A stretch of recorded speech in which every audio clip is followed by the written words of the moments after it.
Have you ever fished from a dock or bobbed up and down on a boat and thought, boy, I sure wish I could quit my 9 to 5 and do this for a living? Cody is a professional bass fisherman who travels around the country entering tournaments, working with sponsors, and is an ambassador of the sport. Some days I still don't know that I'm going to be able to make a living at it. Here's how Cody got started. I have always fished. I grew up down by Lawrence Landing on Lake Conway, and I used to ride my four-wheeler down there or walk down to the little bridge there and fish. And then I went to school at Arkansas Tech, and they had a fishing team. All the college fishing was just getting started. I went to school for environmental biology, and when I got out, I kind of was at a point to where I was making a little bit of money, like a tiny little bit of money fishing. It was just a blessing. I had a year, just a banner year, honestly. I was fortunate enough I won one. I had several top 10s and just won enough money to be able to fund myself as a professional the next year. Cold, hot, rain, snow, or best yet, perfect conditions, Cody is on his Ranger bass boat seeking out the fish. Catching fish. And I need a glove sponsor. You know, you don't wake up and go fishing every day. I get back from a tournament and there's a lot of, there's a lot of reports to do. There's a lot of paperwork, believe it or not, to send in. According to Cody, time away from family and friends can prove to be very challenging. You leave a tournament and you have a big crowd at weigh in, you hold up big fish and crowd cheers, and that's the glamorous part. But then you go behind stage, you get in your truck by yourself and drive 15 hours alone. All the business stuff to the side. End of the day, you're still fishing. Cody says he loves his job. You've heard it said, a bad day on the lake is better than a good day in the office. Been writing for the Democrat Gazette now for 15 years with my Uncorked column. You're that person? I am. Oh my goodness. That picture's 15 years old, by the way. Okay, we need to update yes, that. we do need to update that. When she's not writing, Ta-da! you can find her teaching at University of Arkansas Pulaski Technical College or working with private clients. I got this opportunity about, I guess, maybe 11 years ago to basically start teaching at the culinary school, the wine programs. That's all I do, is just get to educate people. Lori's story about how she began this passion is incredible. She learned from some of the best in the world. I started out at the Lee School of Food and Wine in London when we were living there, my husband and my children. And I went on to Sotheby's, and then I went on to what is called the Wine and Spirits Education Trust, which is under a Master of Wine. The more I started studying it, it just turns into a passion because it's history, it's geography, it's knowing seas and regions and mountain ranges, and it's intriguing. Social responsibility is key to Lori's mission. I think it's really important that people understand the wine and spirits industry not as necessarily just alcohol. Most people think about wine from the perspective that it makes you feel a little funny if you indulge a bit too much. Hone in on our detection and our nose. Lori, on the other hand, looks at wine from a different angle. How it looks, what it smells like, and what it tastes like, that's all. I don't care if I like it, I don't like it. That really doesn't even... What? Yes, I know. You don't care if you like it or not? Well, because my job is more, because, I've done judging throughout, the U.S. and in Europe. And so really it's just assessing it, but a systematic approach to it. She shares her passion with her students and clients, in return providing a better dining experience for Arkansans. Everyone loves food, even if you're not a foodie.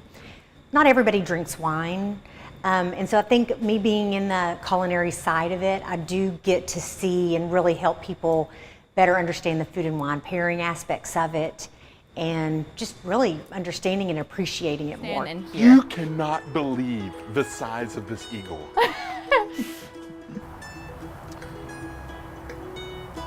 It's massive. It's massive. Well, anything I was thinking has escaped me. For Hannah Baker, hanging with the animals is a childhood dream. I didn't have dolls growing up. I had toy horses and different wildlife. I loved watching Wild America on the Discovery Channel, so my parents laughed that they always knew I would wind up doing something like this. Come on. Good job. Look how cute you are. I started as an intern in 2011 in the reptile department, and I've never left. So you went from reptiles to the penguins. I did. I really liked reptiles, and we have reptiles in my department now. I just use them to teach people. Hannah typically works with a wide variety of animals, but she spends a lot of her time with creatures moonlighting as teaching tools. We have the penguins. We have 15 birds of prey, so eagles, hawks, vultures, snakes, reptiles, things that people don't really like, and then like small native mammals. She also gets to interact with another group of wild animals, kids. That's one of my favorite parts of my job, is seeing kids that were like me, or seeing kids that are like me, so that love animals. I love to talk to them and show them a really cool experience that makes them fall in love with them even more. She hopes they leave the zoo with a smile and a dream. I hope that one day I do run into someone and that maybe I've taught them one thing about an animal that does inspire them to work with animals and maybe work at the zoo one day. And great news, Hannah says she's hiring. You do it, you're paid in penguin love. You may not have been as lucky as David Mitchell, but don't worry, he's here to help. So I'll take my years of experience, say, come on guys, let's go do this. And that's what we do. That's the most rewarding part right there, is being able to take people out that's never got to experience some of this stuff and teach them and show them. I'll say 90% of the people who come hunt and fish with me do return. They come back for 2 scoops. David leads groups on hunting and fishing trips year-round, showing them the ropes and building relationships. Fellowshipping is the main part of it. When I remember growing up as a kid, we got more excited, anticipating the hunt. And then the hunt, you're not always successful on your hunts, but you're always successful on getting that adrenaline up, getting to come in early to camp, getting to sit down and eat some good food. David says duck season wasn't as good as in years past due to the lack of freezing conditions to our north, but the time spent calling ducks was still fun. I'm going to tell you something.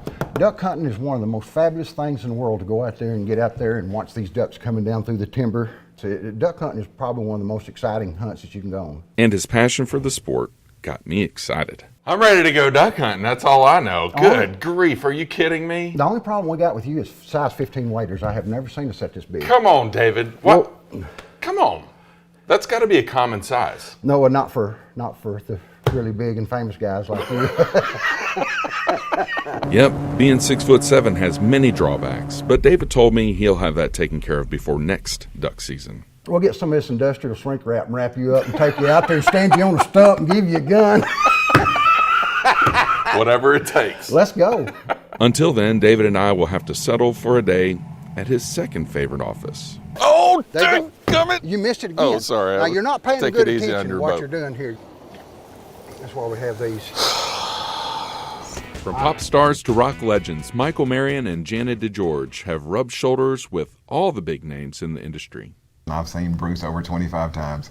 I'm one of those crazy people. But Verizon Arena's general manager and his director of marketing come from humble beginnings. Back in 1976, I was the chairman of the concert committee at Mississippi State. The first concert that I booked was Billy Joel. This started with me. I came in here in 1999, sat in the lobby, and waited for somebody important to walk out. I told them I needed a job, and I answered the phone for 2 weeks, and then I went to marketing. Being the director of marketing for Central Arkansas's most popular venue is more than announcing shows and sending emails. Girl, you? She's like a dang director, producer lady. Load-in is usually about 7 or 8 o'clock in the morning, and we're all here for that. I'm over the dressing room area, the dressing rooms, catering, security, backstage, anything that goes on back there.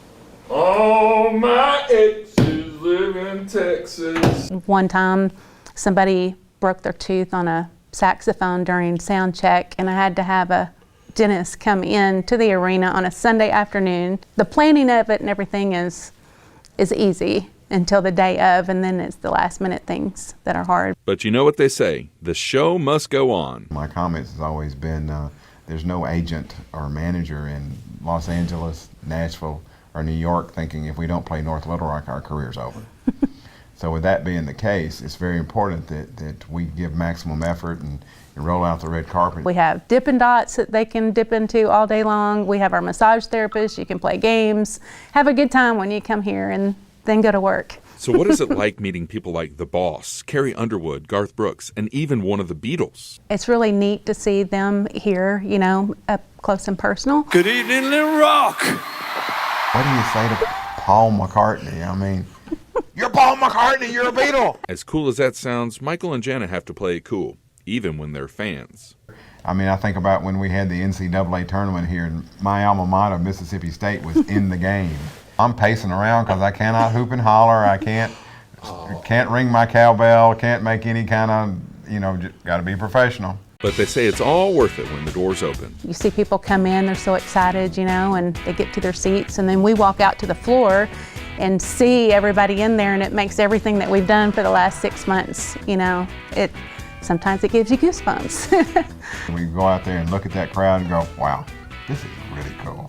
We helped all these, we made memories for all these people. It's safe to say their jobs rock. I can't think of one thing I'd want to do besides this. My late mother used to kid me and say, well, I won't tell anybody, but you do this job for free. Because I enjoy it so much. It's such a good time.